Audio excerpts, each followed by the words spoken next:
E aí, pessoal, como é que vocês estão? Eu me chamo Mário Eduardo, fundador do canal Rumo à Economia, e neste vídeo de hoje eu estou aqui para finalizar sobre o que eu aprendi de teorias da administração. Vale lembrar que no último vídeo eu demonstrei para vocês algumas teorias sobre o que estudar e foram duas unidades do livro. Então vamos ver o que vai dar nesse vídeo aqui, já que eu pretendo finalizar de vez. Mas fica comigo aqui nesse vídeo se você gosta de ver a rotina de um estudante, aprender um pouco mais sobre economia e também educação financeira. Esse daqui é o canal certo. Então já vai batendo no botão aí de inscrever se você ainda não é inscrito e compartilhe com alguém que você entenda que tenha o mesmo gosto. Vou começar aqui falando da teoria de transição. O que é a teoria de transição? Ela foi o rumo de uma abordagem humanística dentro da administração. Então, ela começou com Mary Parker Follett e Chester Barnard. Follett, ele propõe a coordenação, um núcleo da administração, né, em que os conflitos devem ser resolvidos pela integração de interesses, não pela imposição. Ele criou também uma ideia para argumentar sobre isso daí, que é a lei da situação. O que seria essa lei da situação? É a situação concreta que deve governar as ordens, não a vontade pessoal do chefe. Então é de seu interesse próprio, principalmente para reduzir os conflitos existentes. A gente também tem Barnard, que ligou a eficiência e eficácia com o alcance de objetivos pessoais e organizacionais. E foi o primeiro, inclusive, a estudar as organizações formais e informais. Se não me engano, no último vídeo eu expliquei o que é a organização informal e formal. A gente também tem a psicologia industrial, que surgiu para preencher as lacunas de Taylor, que veio através da Escola das Relações Humanas de Elton Mayo, que foi o principal precursor do experimento de Hawthorne. Ele foi realizado na Wechsner Electric Proton Mayo entre os anos de 1920 e 1930, beleza? Esse experimento ele teve 4 fases e que principalmente foi descobrido algo em que, em relação às outras teorias, trazer uma condição física do trabalho. Essa daqui descobriu que os fatores psicológicos superam as condições físicas. Então, já para deixar bem claro aqui, que se você é um cara que produzia mais do que seus colegas, você teria uma tendência de diminuir seu nível de produção para se adequar àquele grupo social. E que também a questão da supervisão participativa, a liberdade e a satisfação também que você tem no trabalho, lhe motiva a continuar indo, né? Vale lembrar que essas teorias são bastante relacionadas com a administração. Uma das críticas que tem ela é a ênfase excessiva nos grupos informais da organização, além das felicidades do funcionário. Então, aquela extrema importância com a felicidade do funcionário no ambiente de trabalho. Negligencia a dimensão econômica e a validade, e tem uma validade científica questionável, porque ele fez o experimento em um só âmbito e quis definir isso daí para todas as áreas. A gente tem a escola comportamentalista, que trouxe a questão da motivação, de fato, que a gente pode definir a motivação como uma força interna que direciona o indivíduo a satisfazer suas necessidades, que é inclusive um fenômeno individual, intencional, multifacetado e constante. Quando o ciclo se encerra, outro começa. Então vale lembrar aqui que a motivação ela inicia por você. As principais teorias que entram nessa escola comportamentalista de motivação são a hierarquia de necessidade de Maslow, que traz 5 necessidades humanas que formam uma pirâmide. E essa pirâmide tem a questão que você tem que ir passando de cada passo, né? Tipo, um pezinho de cada vez e daquilo dali. Então, nesse caso, você tem a fisiológica. Vamos supor que é a alimentação. Você só chega naquele ponto, entende? Tipo, você chegou na fisiológica, cumpriu essa necessidade, você passa para a próxima, que seria de segurança. Então, eu ter um lar, uma casa segura, seria um exemplo.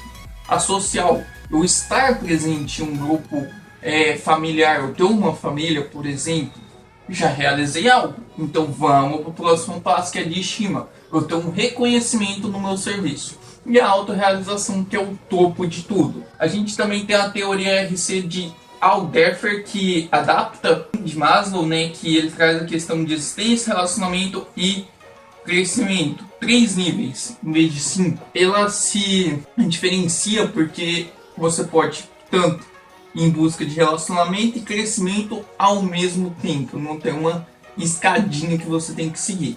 A gente chegando aqui também na teoria das necessidades adquiridas de McCann, que diz que as pessoas são motivadas pela necessidade de realização, poder ou até mesmo afiliação, e que são desenvolvidas ao longo da experiência da vida.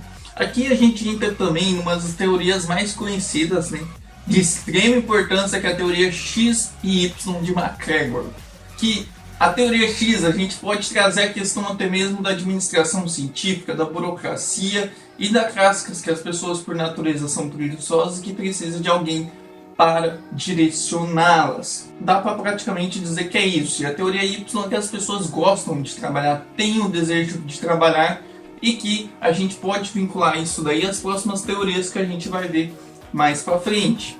A gente tem a teoria estruturalista de Zone, que ela surgiu inclusive para contestar a escola clássica, e a humanista. Ela está jogando as duas. Então ele colocou que a organização, que os fenômenos organizacionais eles são interligados, ou seja, qualquer mudança nessa parte aqui ou nessa daqui afeta todas as outras. Então traz um ambiente, né? Então, como um dos principais pontos centrais, aquela é um sistema social aberto, não fechado, que tem inclusive o ambiente externo afeta ela. A gente também tem um incentivos, eles devem ser mistos, não somente algo financeiro, não somente buscando a felicidade, tem que ser algo misto. E que traz a questão do homem organizacional, que ele tem múltiplos papéis, ele tem além de um papel só, ou seja, ele não precisa necessariamente se especializar somente em uma atividade. Tem que é uma busca por resultados máximos e não apenas resultados satisfatórios. Vindo aqui, a gente entra para a teoria de sistemas de Ludwig von Bertalanffy, né, um biólogo alemão. Então o nome do cara é difícil de complicar. Se você sabe alemão e me conhece, comenta aí como é que repete isso daí em alemão, por favor. Então ele traz uma questão de olhar a questão de sistemas. Ele foi o que inclusive permitiu a união da biologia, da física. Antes cada uma se estudava sozinha, agora passou a ter uma integração. E isso daí foi adaptado para as organizações, que é o quê? Que a empresa não é um conjunto de partes isoladas, mas um sistema aberto que interage com o ambiente. Então você tem as entradas que você recebe seus recursos, você recebe seu capital, sua matéria-prima, as pessoas, passa por um processo de transformação que dali sai alguma coisa desse processo de entrada, e depois você tem as saídas, que é onde aquilo dali vai ser vendido, aquele serviço, aquele produto, e depois você retroalimenta aquilo com um feedback. E nesse caso aqui então ele traz alguns conceitos como entropia negativa, processamento de informação, crescimento com equilíbrio e equinificidade. Inclusive a equifinidade, ela chega muito no ponto da teoria contingencial, que é um complemento à teoria de sistemas. O que é a teoria contingencial? Ela diz que a organização ela é um sistema aberto, assim como a gente teve na teoria dos sistemas, só que também ela traz a questão que não existe uma maneira certa de se administrar, tudo é relativo. Ela traz como dois principais tipos de ambiente ali, um ambiente estável, um ambiente que sofre pouca mudança, que a gente pode trazer isso daí como no caso dos bancos. O sistema financeiro é algo que pouco se altera ao longo dos anos, então nesse caso as organizações podem ter uma estrutura mais rígida, uma estrutura muito mais parecida com a burocracia. Agora, em ambientes mais instáveis, que estão sempre em transformação, como é o caso das empresas de tecnologia, elas têm que ter uma organização mais flexível, então elas têm que ter uma dinâmica um pouco maior.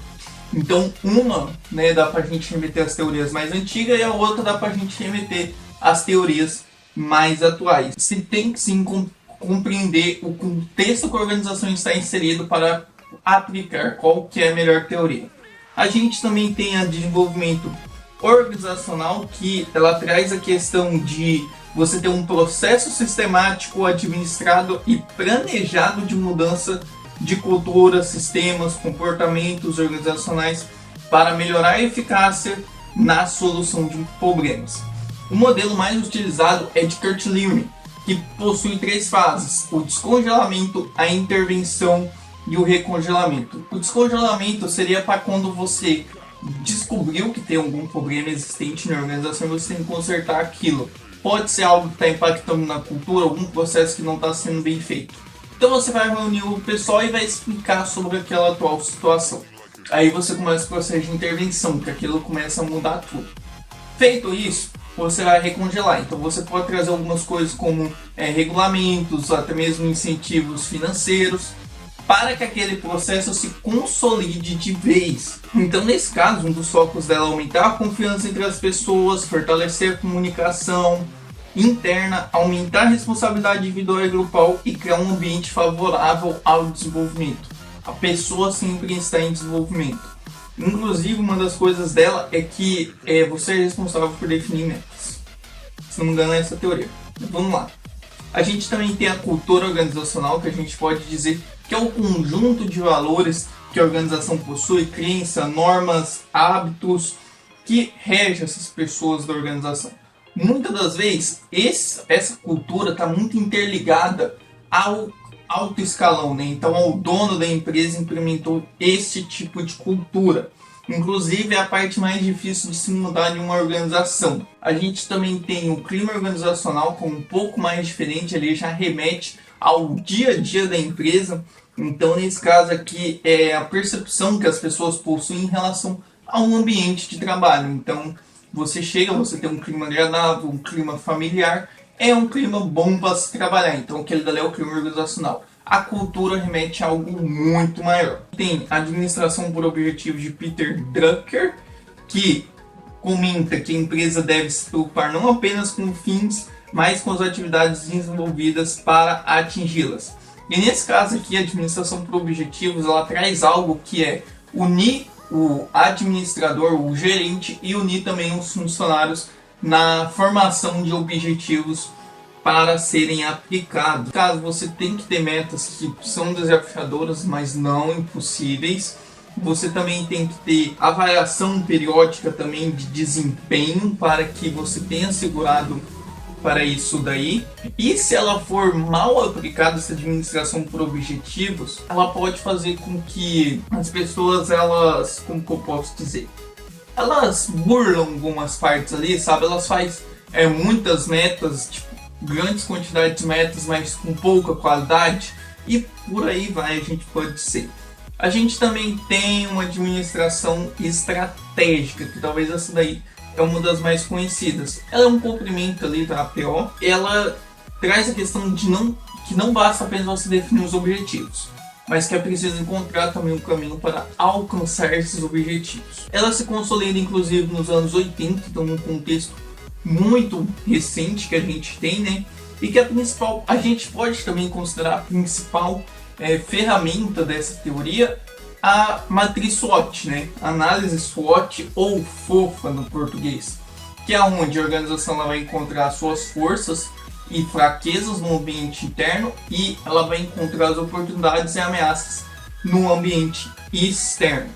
Então, a partir disso daí, após você ter feito essa análise, você pode definir a sua missão, que é o propósito da empresa existir, a visão, que é o que ela quer ser daqui, 5 anos, e você também tem a questão dos valores, que daí já está também muito ligado à cultura. Ela tem 3 desafios, que a gente pode dizer que é convencer a gerência a pensar estrategicamente, garantir o acompanhamento e controle do processo e lidar com a complexidade do ambiente externo, que isso daí também é muito difícil. Por fim, finalmente, eu achei que ia demorar mais, tá sendo sincero, a administração participativa, que é o que? Ela é uma evolução de todas essas teorias e pode se considerar a mais recente. Ela traz a questão que as decisões elas sejam feitas da forma que os recursos e responsabilidades sejam estendidos até um nível mais hierárquico, mais apropriado. Então, a cada nível hierárquico você vai ter uma função ali. Tem 3 formas da gente aplicar ela. Quais são elas? A primeira é ter equipes autossugeridas, que são grupos que interagem, tomam decisões por conta própria, participação na direção, que são funcionários que participam institucionalmente do poder da organização, e por fim participação nos resultados. Então, se as pessoas participam dos problemas e decisões, devem inclusive se beneficiar dos resultados. A gente tem 3 dimensões de mudança necessária, né, para implementar ela. A comportamental, que inclusive você tem que sair de uma estrutura autoritária para uma estrutura mais cooperativa, tá? Eu estou usando aqui o celular como cola, por isso que eu estou baixando muito a cabeça. Mas voltando aqui. Estrutural, que é inclusive você redesenhar a estrutura. Então você tem que reorganizar toda a estrutura da sua organização, né? O organograma. E a gente também tem as interfaces, que é compartilhar a administração com funcionários, clientes e diretores. Mas vale lembrar, gente, que a administração participativa não é para qualquer tipo de organização e que ela exige, inclusive, um bom tempo para ser aplicada, beleza? Então, ela tem que ser muito bem orientada para ser aplicada numa organização. Isso daqui foi tudo que eu estudei nessa matéria de teorias da administração. Eu trouxe aqui a parte mais fina, tá? Pra vocês terem noção, eu passava 4 horas por dia estudando sobre isso daqui, então tem bastante conteúdo. Se você gostou e ainda não compartilhou esse vídeo, compartilha lá com o seu amigo. Se ainda não inscreveu, agora você vai ter tempo de se inscrever. Inclusive, eu já vou dar um spoiler. O próximo vídeo que eu vou trazer em relação ao que eu estou estudando é sobre a formação econômica do Brasil. Inclusive, eu estou aqui, acho que vocês não conseguem ler, mas eu estou com 2 livros que falam sobre o assunto. Te espero no próximo vídeo e vamos rumo à economia.